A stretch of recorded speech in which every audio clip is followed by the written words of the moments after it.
Hi everyone, Hassan here from ESL Fluency. Academic IELTS Writing Task 1 has always been challenging to test takers. This task can be any kind of diagram like line graphs, bar charts, pie charts, tables, processes, or maps.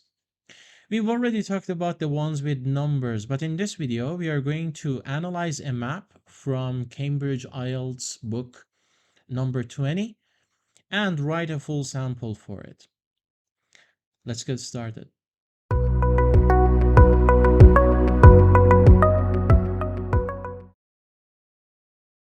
First things first, you need to analyze the map and fully understand it before you start writing. Don't just look at the map and begin drafting.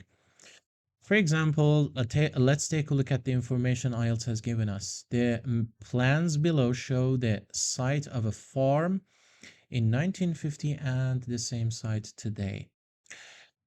Well, the first thing that catches my eyes is the sheep field. The entire northern part of the farm used to be a sheep field. Now it's totally gone. There is no sheep field here, and there are solar panels and then a camping site. There are two parking lots, parking places. Okay. The road itself, okay, used to be a track, but it's a road now.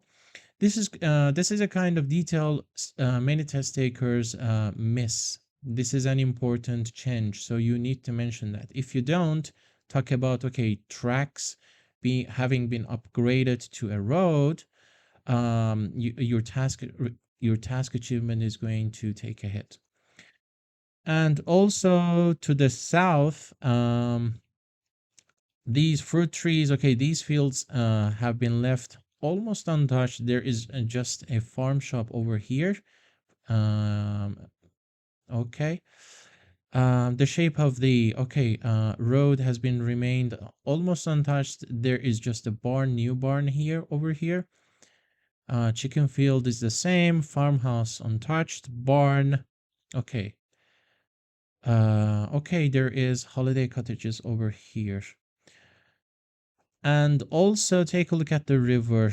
The entire farm is located to the north of the river. This is also interesting. And the main road, okay, is to the west of the farm. Mhm. Okay, our first step is to introduce the kind of map that we are looking at. Okay, is it a farm? Is it a factory? What is it? You can do this easily by paraphrasing this statement. Okay, let's get started then. The maps show. Basically, you need to rephrase it, say it in your own words.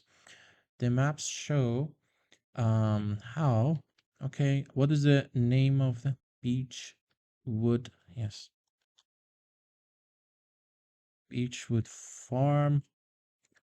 1950 and today. Okay, this is I need to use present perfect here.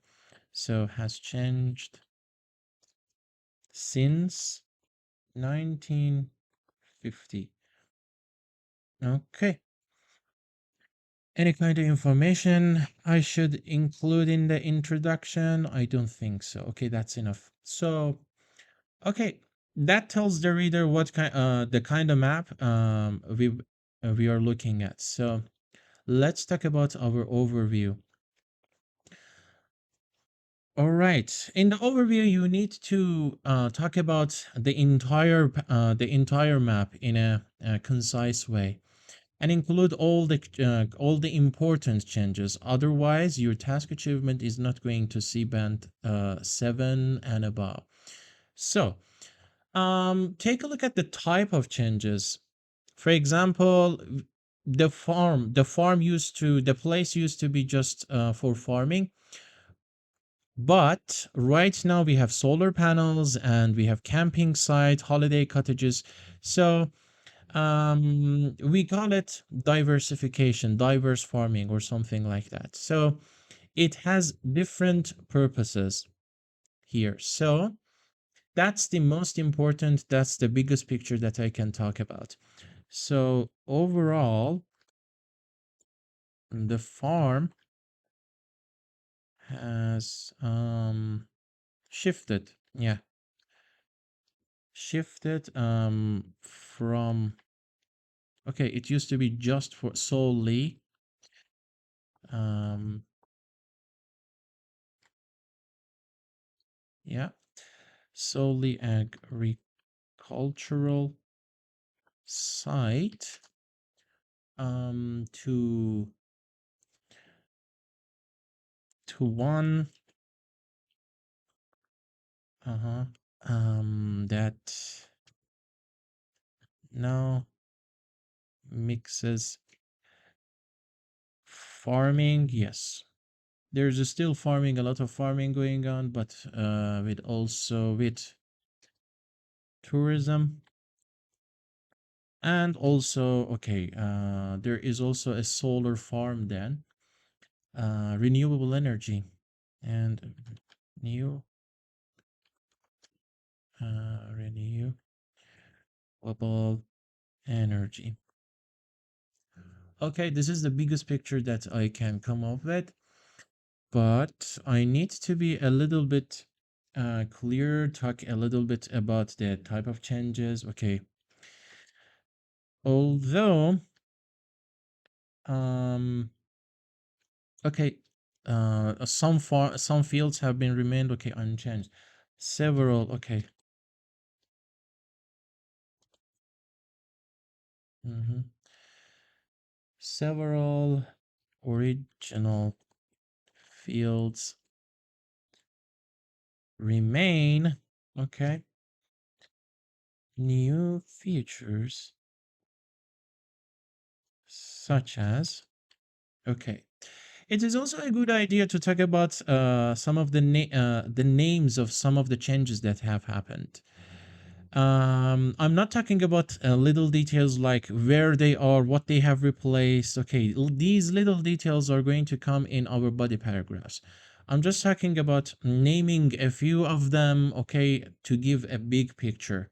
If you just say that, okay, several fields have remained unchanged, and some other features have been um, added to the farm, this is too general. Okay, you need to give us a clearer picture of the changes. So, naming some of the changes as an example, the most important changes as an example, is also a good idea in the overview. Details like locations will come later. Such as, where were we? Features such as, okay, holiday additions. We are talking about additions. Holiday cottages, solar panels. Okay, I talked about okay, renewable energy. This is an umbrella vocabulary for this kind of energy, but now I'm naming it specifically. Okay, this helps with a lexical resource. A campsite and a farm shop have changed, or let's say transformed, have transformed the layout. Yes. Okay, did I talk about the biggest picture? Yes, in the first sentence I did. Did I talk about an example or name the most important changes? Okay, yes. Okay, I think that's it. Okay, this gives us, remember in your overview, you need to explain the changes you need to explain the maps and changes in a way that if somebody hasn't seen the map, they could have a rough picture of things, not precise because they haven't read the details yet, but they need to have the rough picture of everything, the entire map. So keep that in mind. Now, in my body paragraph, I'm going to talk about the details.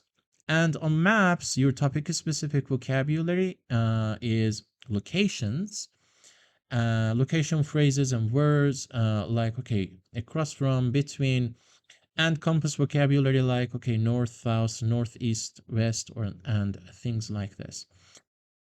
And I'm going to divide my information into two body paragraphs because this makes it easy to follow and easy to write. Okay, focusing on half of the data in one body paragraph and the other half in the next. This will make your life easier while writing.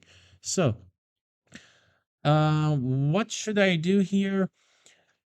I usually start describing the changes like I'm walking through the map. For example, um, I'm going to for this map. It makes sense to me to talk about the northern side of the map, the farm, in body paragraph number one, and then okay, southern part in body paragraph number two. There are fewer changes in the southern part. The main changes are in the northern part, the most important ones, so it comes first. And I'm not going to jump around like, okay, talking about a solar panel, then talk about the farm shop, then talk about this one and that one. Now, imagine you are walking through the map. This will help with cohesion and coherence. So let's get started. I'm talking about the northern part in 1950. The entire um northern area was a single sheep field. Okay. Today, that space has been divided. Another mistake test takers make here is they just talk in past tense, like that space was divided. But pay attention, depending on the years you are given, you need to choose the right tense or aspect. Here we are talking about something that has happened in the past, and we see the impact effects of it in the present. So you need to use present tense. Was divided is the wrong choice here. So you need to use all the time present perfect. And I'm talking about, okay, passive voice because they have been divided. All right. That space has been divided. Okay, solar panels. Walking through, and the solar panels are the first thing that I see with solar. Mhm. Panel panels, and make sure, okay, four solar, you can see four solar panels in the picture, unless, okay, um IELTS has given you the numbers of them. Okay, you don't have to say, okay, there are four solar panels, or on the campsite there is one tree or something like that. No, it's just the picture representative of the entire thing. If you see a number of, for example, solar panels, yes, okay, mention the number. But here they're just a picture to show you, okay, this is a solar panel field. So, okay, don't mention that. Okay, it's there are four. With solar panels on the eastern side, and a campsite on the west. Another question test takers ask is, okay, I don't see a compass here, so can I assume that north is up? Yes. In IELTS, sometimes you are given a compass, sometimes you aren't. If you ask an active examiner, they're going to tell you that, okay, even if you don't see a compass, you can assume the north is up. That you can do. Okay, moving on. The old track, okay, before I forget, the old track running along the bottom of this field has become a road. Yes, you can say have been upgraded to a road or something like that, or have become, yeah, have become a road. And parking areas, two parking areas you can say, but you can also say that, okay, parking areas, and two parking areas have been added beside the solar panels.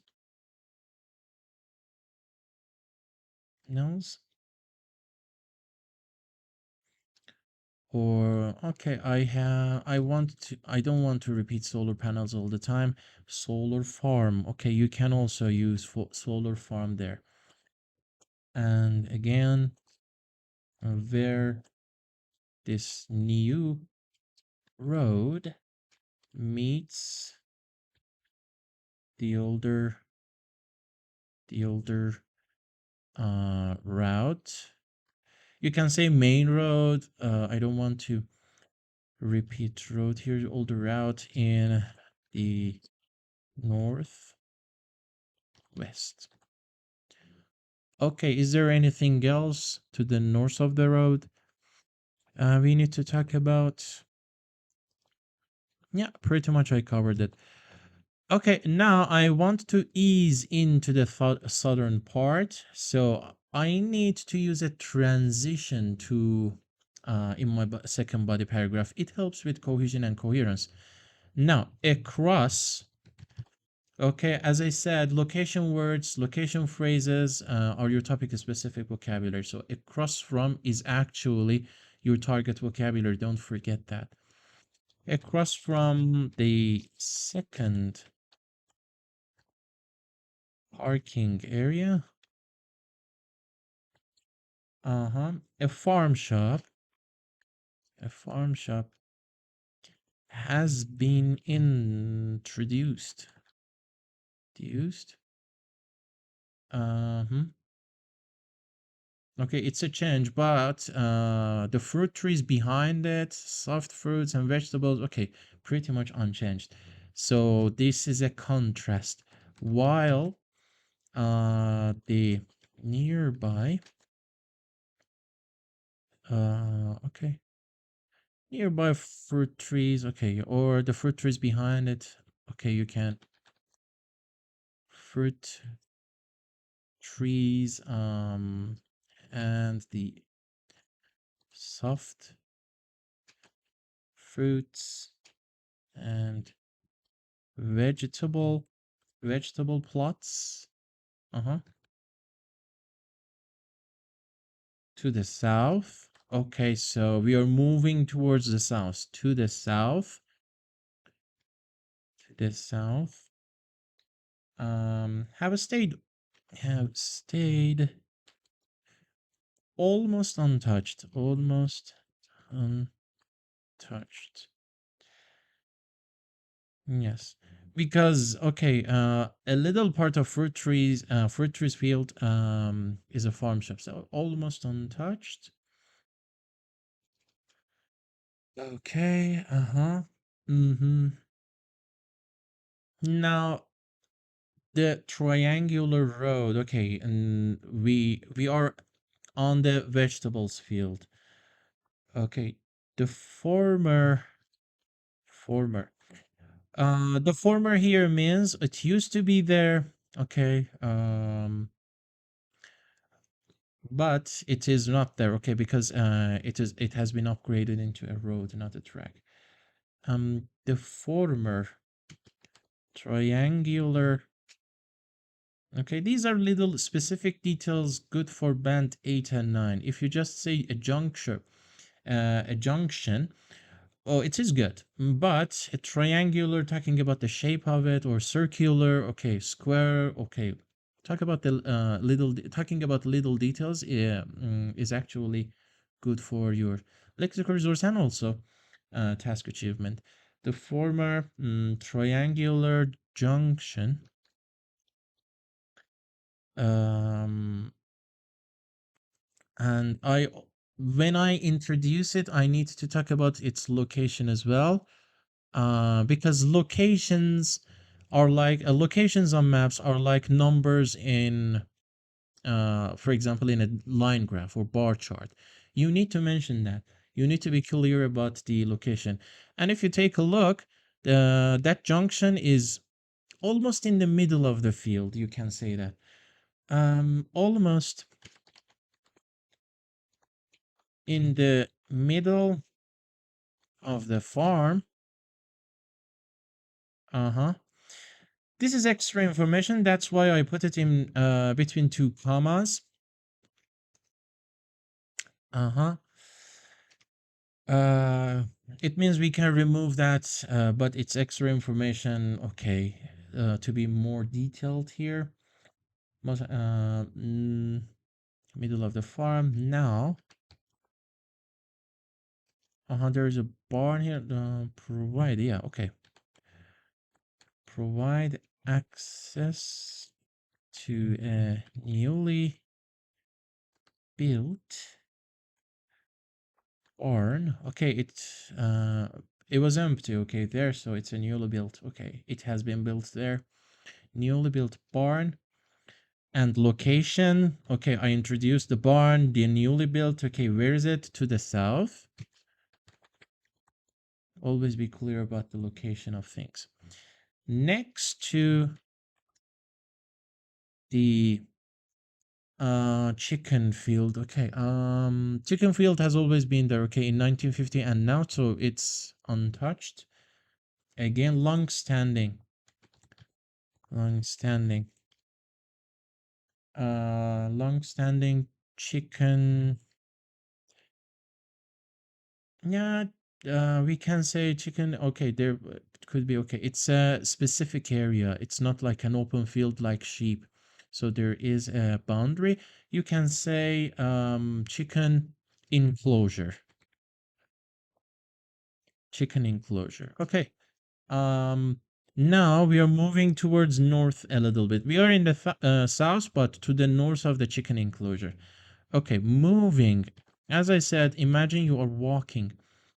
Okay, moving toward north. People can find a farmhouse. Farmhouse. I want to say that, okay, it was there in 1952. I can't just say people can now find it.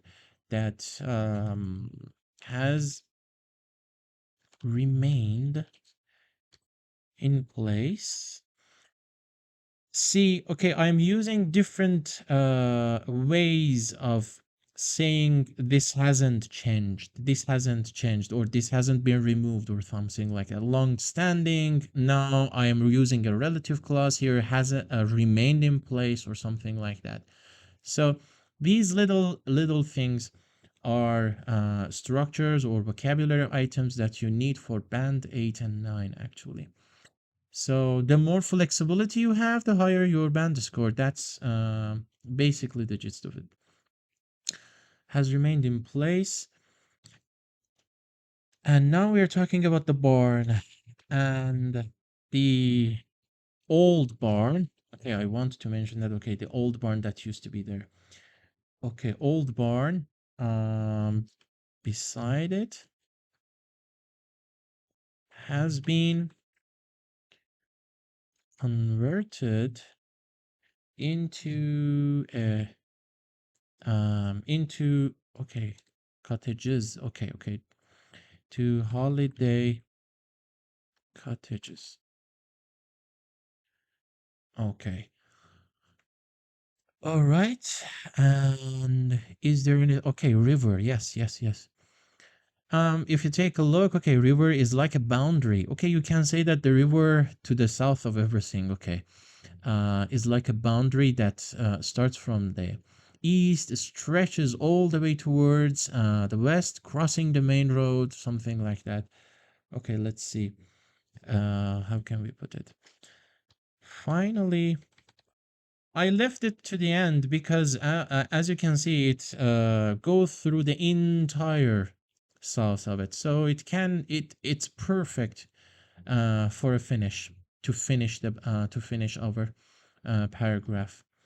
Okay, finally, a river. Still, okay. I want to mention that. Okay, it was there. It is still there. Still curves around the from west to east from east to west. Okay, something like that. Curves around the western and southern edges of the site, crossing the main road to the west. Yeah, crossing the main road to the west. Okay. I think we've covered everything. Uh-huh. So, now that I have I have covered everything, there's nothing else to be added. I need to go through my sample and spot the typos, spelling mistakes. Maybe I have made some sort of minor mistakes here and there. Um, there might be some. For example, I can see some, for example, things underlined here. Of course, you're not going to see anything underlined in the test, but you need to go through your task once, read everything carefully, and spot those typos and correct them. 3 minutes, 4 minutes at the end will do. In order not to make this video too long, I'm not going to do this during this video. I'm going to end the video right now, and I'll publish it on the website after going through these that last stage, which should take 3 or 4 minutes. I hope you now have a better understanding of maps in IELTS writing. That said, every test taker makes different types of mistakes in writing. If you want to find out yours, check out the resources in the description and join hundreds of successful test takers we've helped so far during their IELTS journey. Thanks for watching and happy writing. See you in the next one.